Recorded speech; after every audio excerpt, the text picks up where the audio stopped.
और बच्चों कैसे हो? वाई यू स्टडी में आप सबों का स्वागत है। आज बायोलॉजी में फर्स्ट चैप्टर है 9th क्लास का, उसको लेके मैं आया हूँ और इसके बारे में मैं पढ़ाऊँगा। आप लोग भी ध्यान से पढ़ो। आइए सीधे आते हैं टॉपिक पर। टॉपिक है the fundamental unit of life cell, और हिंदी में बोलते हैं जीवन की आधारभूत इकाई कोशिका। मैं बार बार जोर दूंगा कि जो टॉपिक का नाम है दैट इज वेरी इंपॉर्टेंट, इसको क्लियर होना चाहिए। अगर ये क्लियर हो गया कि क्या है तो कंसेप्ट आपका क्लियर होगा। तो आइए जानते हैं the fundamental unit of life cell के बारे में। फंडामेंटल मीन्स क्या होता है? Fundamental means that is very important. Unit इकाई है, मतलब उसका एक चीज, मतलब जीवन की आधारभूत इकाई क्या है? जीवन की आधारभूत इकाई क्या है, यानी कि जीवन किससे बना है, इसके बारे में हम लोगों को पढ़ना है। और जिससे बना है उसका नाम है सेल। तो सेल के बारे में इस पूरे चैप्टर में पढ़ना है। तो आइए इसमें पढ़ेंगे क्या क्या। उसके लिए मैंने एक बना दिया है कि आज कम से कम कुछ पार्ट्स को पढ़ लिया जाएगा। एक वीडियो में लेक्चर संभव नहीं है, 2-3 वीडियो इसका बनाऊंगा। तो सबसे पहले मैं इसके बारे में बताऊंगा सेल के बारे में। द टर्म सेल, ये सेल जो है ये टर्म किसने दिया था? तो ये टर्म दिया था रॉबर्ट हुक ने।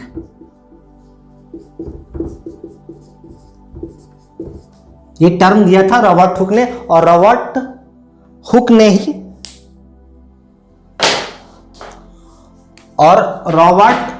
ने ही सेल की खोज भी की थी। सेल की खोज किसने की थी? रॉबर्ट हुक ने की थी। उसके बाद सबसे इंपॉर्टेंट टर्म है साइटोलॉजी।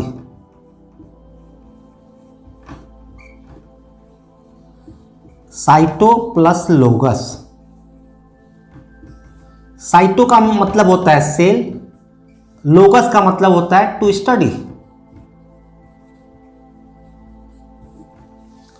यानी study of cell is called cytology. और इसके लिए जो अभी नया टर्म है उसको भी आपको देखना है, सेल बायोलॉजी।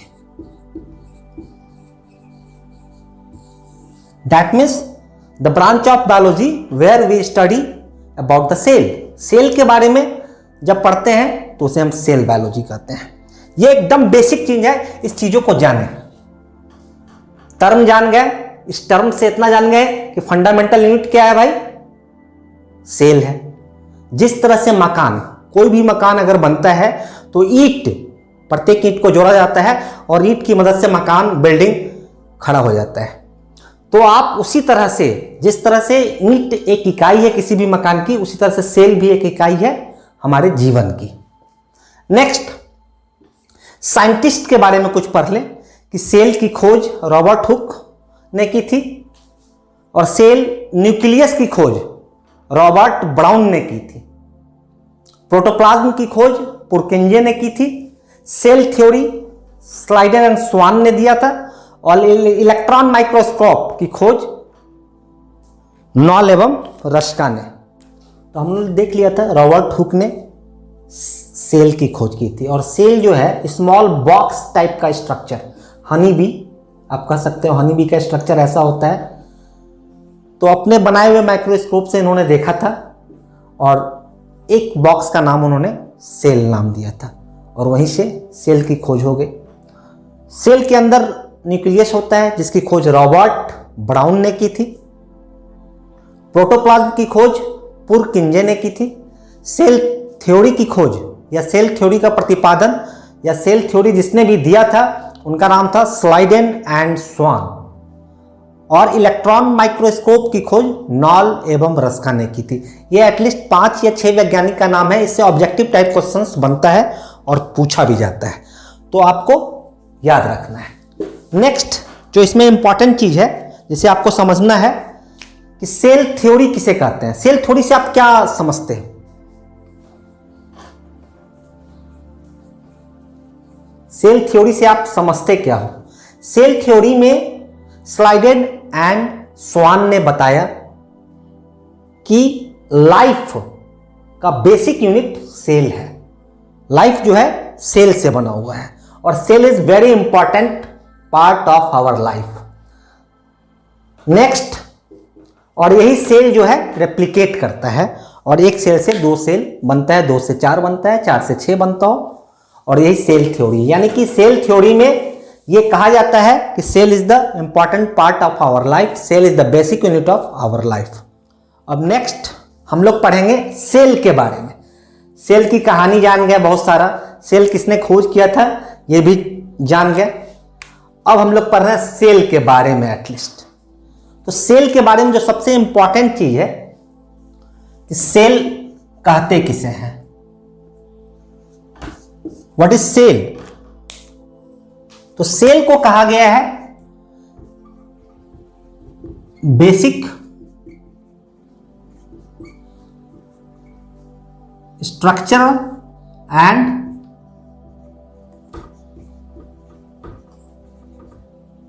Functional unit.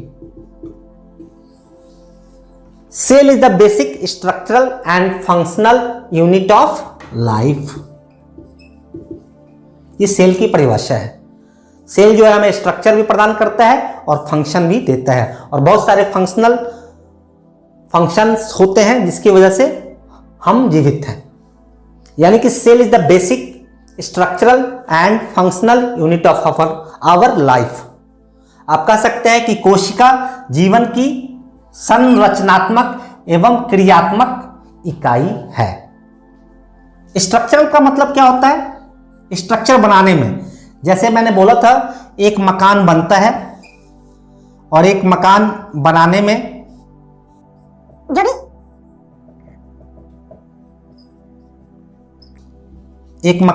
में अगर बहुत सारे ईंट लगते हैं तो ईंट जो है बेसिक यूनिट है, और ईंट एक स्ट्रक्चर देता है, एक रूपरेखा देता है मकान का। तो हमारे जीवन का जो रूपरेखा देता है वो है स्ट्रक्चर। दूसरा फंक्शनल क्या हुआ? फंक्शनल का मतलब क्या होता है?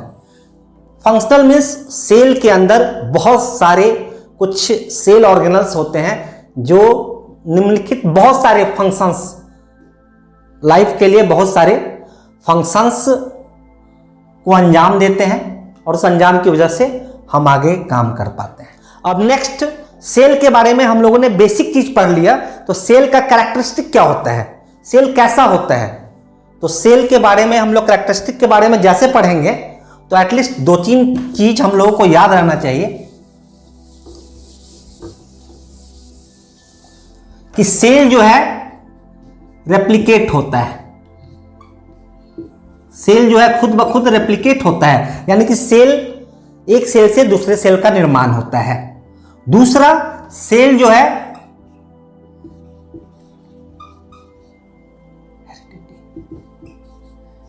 सेल हेरिडिटी गुण को साथ लेकर चलता है।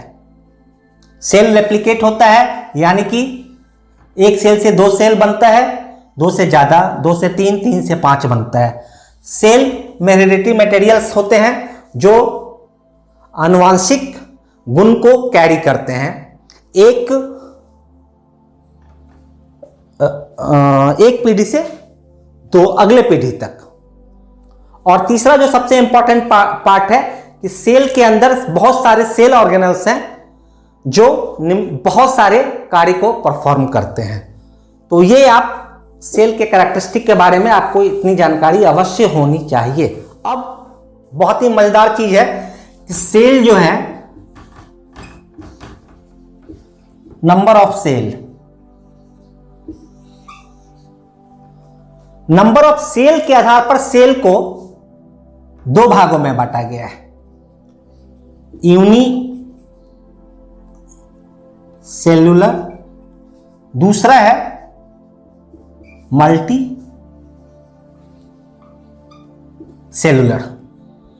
यानी कि सेल के नंबर ऑफ सेल्स के आधार पर एक यूनिसेलुलर है जिसमें एक सेल से बना हुआ जीव होता है, और एक सेल से ज्यादा जब हो तो उसे हम मल्टी सेलुलर ऑर्गेनिज्म कहते हैं। इसका अमीबा, पैरामीशियम ये एग्जाम्पल है, और मल्टी सेलुलर में हम ऑर्गेनिज्म मल्टी सेलुलर का एग्जाम्पल है।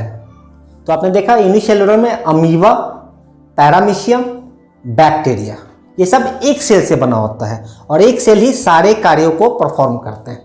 मल्टी सेलुलर एग्जाम्पल है फंगी, प्लांट्स, ह्यूमन, एनिमल्स। ये जो है multicellular organism, that means more than one cells are there, और प्रत्येक सेल का परफॉर्म अलग अलग होता है, प्रत्येक सेल अलग अलग कार्य करते हैं। हम लोगों ने जान लिया on the basis of number of cells there are two types of organism, that is called unicellular organism and multicellular organism. एक कोशिकीय जीव और बहुकोशिकीय जीव। अब हम जान रहे हैं न्यूक्लियस। न्यूक्लियस का क्या इंपॉर्टेंस है, तो हम बताएं कि अगर ये सेल है तो सेल के अंदर, अगर सेल के अंदर एक रचना होता है गोलाकार, इसे हम न्यूक्लियस कहते हैं। इसमें बहुत सारे न्यूक्लियस ऑर्गेनल्स पाए जाते हैं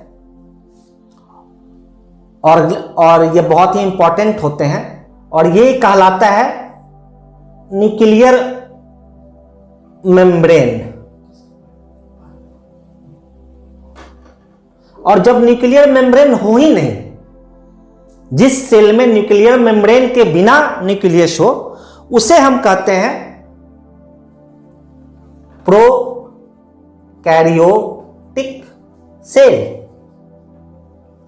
यानी जिस सेल में न्यूक्लियर मेम्ब्रेन के बिना न्यूक्लियस हो, उसे हम कहते हैं प्रोकैरियोटिक सेल। और अगर इसके अंदर न्यूक्लियर मेम्ब्रेन होगा, उस केस में इसे कहते हैं यूकैरियोटिक सेल। क्लियर? इतना तो आप लोग जान गए होंगे। अब जो है ये मैं तो बताता हूं कि प्रोकैरियोटिक सेल और यूकैरियोटिक सेल में अंतर क्या होता है। तो प्रोकैरियोटिक सेल और यूकैरियोटिक सेल में जो अंतर है उसे आप समझें। प्रोकैरियोटिक सेल में प्रो प्लस कैरियोट वर्ड से बना हुआ है, और ये यू प्लस कैरियोट वर्ड से बना हुआ है। प्रो मीन्स होता है प्रिमिटिव और प्राइमरी, और कैरियोट कैरियोन, और cell, karyon means cell, sorry nucleus. तो जिसमें प्रिमिटिव न्यूक्लियस होगा, जिसमें प्राइमरी टाइप्स ऑफ न्यूक्लियस होगा, यानी कि वैसा न्यूक्लियस जिसका न्यूक्लियर मेम्ब्रेन ही नहीं है, तो वो प्रोकैरियोटिक सेल कहलाएगा। और इसके विपरीत यू मीन्स डेवलप्ड, डेवलप्ड कैरियोट होगा, कैरियोन होगा, न्यूक्लियस होगा, तो वो यूकैरियोटिक सेल कहलाएगा। ये जो है जनरली आप कह सकते हो व्हाट मैंने बताया था ना आपको, on the basis of number of cell unicellular. तो यूनिसेलुलर ऑर्गेनिज्म में प्रोकैरियोटिक सेल्स पाया जाता है, और यूकैरियोटिक जो है, यूकैरियोटिक सेल में दोनों है, यूनिसेलुलर भी है और मल्टी सेलुलर ऑर्गेनिज्म भी है। दूसरा है कि इसमें क्रोमोजोम जो है सिंगल होता है, इसमें मोर देन वन होता है। इसमें सेंट्रियोल एब्सेंट होता है प्रोकैरियोटिक सेल में, इसमें सेंट्रियोल प्रेजेंट। सेंट्रियोल क्या होता है इसको आगे मैं बताऊंगा, उस समय फिर से क्लियर करूंगा। तो अभी आप प्रोकैरियोटिक सेल्स और यूकैरियोटिक सेल्स में बेसिक डिफरेंस जो है आप याद रखो कि न्यूक्लियस है, न्यूक्लियस, न्यूक्लियस याद रहेगा, सब क्लियर होगा। और ये जो है बैक्टीरिया में पाया जाता है, ब्लू ग्रीन एल्गी में पाया जाता है, और ये जो है प्लांट में प्लस एनिमल में, एक्सेट्रा, इसके अलावा और भी पाया जाता है। तो ये बेसिक चीज याद रखना है। अब इसके बाद जो नेक्स्ट चीज हम पढ़ाने जा रहे हैं उसे आप लोग पढ़ो। प्रोकैरियोटिक और यूकैरियोटिक को आप लोगों ने समझ लिया है। अब है एनिमल सेल और प्लांट सेल, इसमें क्या अंतर है। तो बेसिक चीज आप देखो कि प्लांट सेल में क्या हो सकता है और एनिमल सेल में क्या होता है। तो प्लांट मैक्सिमम टाइम वो फिक्स्ड होता है, स्थिर होता है, जहां भी होता है स्थिर होता है, और एनिमल सेल में काफी मूवमेंट होते हैं। इसकी वजह से जो सेल का स्ट्रक्चर है समथिंग डिफरेंट है। सेल के अंदर जो सेल ऑर्गेनल्स है उसमें डिफरेंसेज है। आइए उसके बारे में जानते हैं। तो generally animal cell smaller in size होता है, और प्लांट सेल जो है comparatively animal cells bigger in size होता है। एनिमल सेल में सेल वॉल नहीं होते हैं, और प्लांट सेल में सेल वॉल प्रेजेंट होते हैं। सेल वॉल क्या होते हैं इसके बारे में मैं आगे बताऊंगा। प्लास्टिड्स, जिसकी वजह से प्लांट सेल्स खाना बना पाते हैं, भोजन मिल पाता है, वो है प्लास्टिड्स। प्लांट सेल में पाए जाते हैं, एनिमल सेल में नहीं पाए जाते हैं। सेंट्रोसोम एनिमल सेल्स में पाए जाते हैं, प्लांट सेल्स में नहीं पाए जाते हैं। वैक्यूल्स काफ़ी सिंगल और बाकी बहुत ही स्मॉलर इन साइज होता है एनिमल सेल्स में, और प्लांट सेल्स में बिगर इन साइज, यानी कि प्लांट सेल का आप कह सकते हो 2/3 पार्ट वैक्यूल्स से भरा होता है। ये एक बेसिक अंतर है, और इस बेसिक अंतर के बाद हम लोग जानेंगे डिटेल में कि सेल स्ट्रक्चर ऑफ सेल और सेल ऑर्गेनेल्स के बारे में नेक्स्ट क्लास में हम लोग पढ़ेंगे। आप लोगों को ये मेरा वीडियो कैसे लगा ये जरूर कमेंट बॉक्स पर मुझे बताएं, ताकि मैं और भी इंप्रूव कर सकूं। और एक बात, अगर वीडियो अच्छा लगा तो मेरे चैनल को सब्सक्राइब करें और दोस्तों के बीच में इसे बताएं, ताकि मैं खुद से और भी मेहनत करके आप लोगों के बीच बेहतर कंटेंट दे पाऊं।